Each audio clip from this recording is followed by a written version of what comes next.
So let us see this problem. A person is supposed to pay a company rupees 5,000, rupees 6,000 and rupees 7,000 at the end of 1, 2 and 3 years respectively. He asked the company if he can settle the payment by directly paying a lump sum amount at the end of 3 years. The company puts a condition that he should pay a compound interest at 12% per annum. What amount he will have to pay at the end of 3 years? So let us see here. I have prepared a diagram like this. This is the current, today's present time. Here it ends the first year, second year and third year. 5,000 rupees he has to pay at the end of first year, 6,000 at the end of second year and 7,000 at the end of third year. He wants to pay everything here at the end of third year. So how much amount he will pay? So what you will have to do, you'll have to find out the future value of 5,000,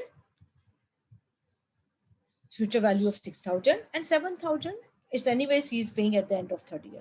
So after you find out the future value, add it to 7,000. Add all these, you will get the answer. So we will find out the future value of rupees 5,000.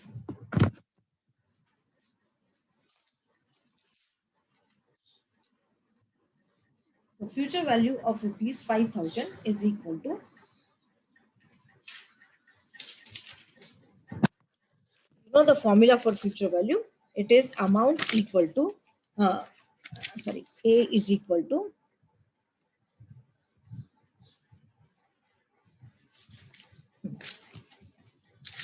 future value is equal to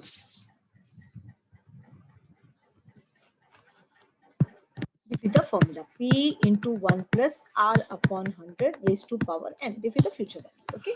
So future value of rupees 5,000 will be 5,000 into 1 plus R is 12. 12 upon 100. What will be the value of n? See here. This amount which he was supposed to pay at the end of first year, he is paying at the end of third year. So how much delay it is? It is the delay of 2 years. So n is equal to 2 here. Okay. So don't get confused. N will not be 3. N, see, he was supposed to pay 5,000 at the end of first year and now he is paying at the end of third year. So how much is the year? This is first year and this is second year. So N will be 2 here. So N will be 2. So answer is 5,000 into 1.12 square.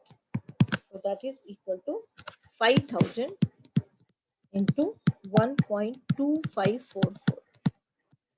Okay, which comes out to be 6,272.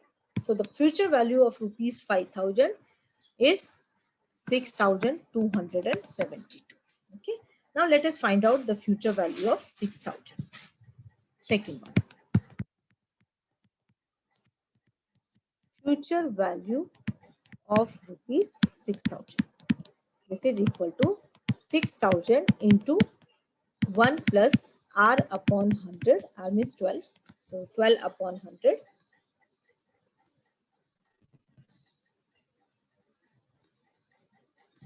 12 upon 100 raised to power n is 1 here. Look at here. The 6,000 rupees which he was supposed to pay at the end of second year, he is paying at the end of third year. So the period here is 1. There is a delay of 1 year. Okay. So 6,000 into 1.12. So that is 6,720. Okay.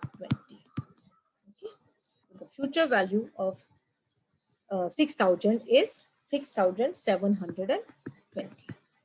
And 7,000 already he is paying at the end of third year. So add all these three. So when you add these three, you will get 19,992. Okay. So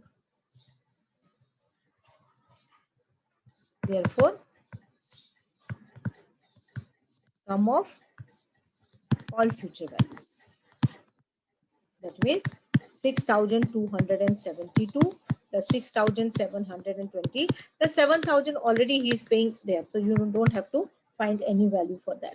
It is anyways he is paying at the end of third year only. So 19,992. Okay, so this much amount. Now let us summarize this. See,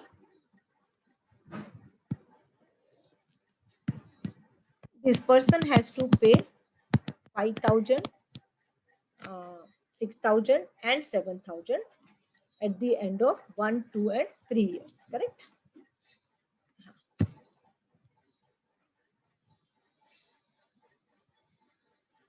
At the end of,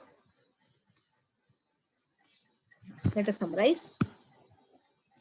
So this is the present. This is first year ends here, second year ends here, and this is the third year. Here he was supposed to pay 5,000, 6,000 and 7,000.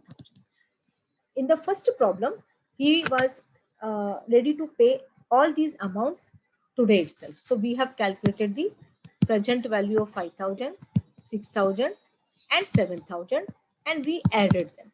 And how much we got there? We got 14,229.91.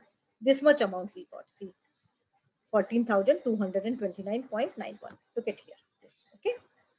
And if he wants to settle the payments at the end of third year, that means here, in that case, we have found out the future value.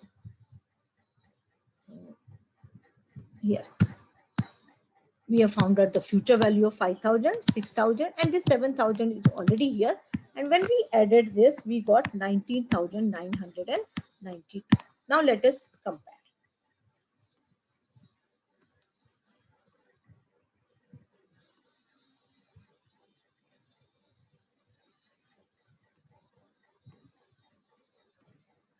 $19,992.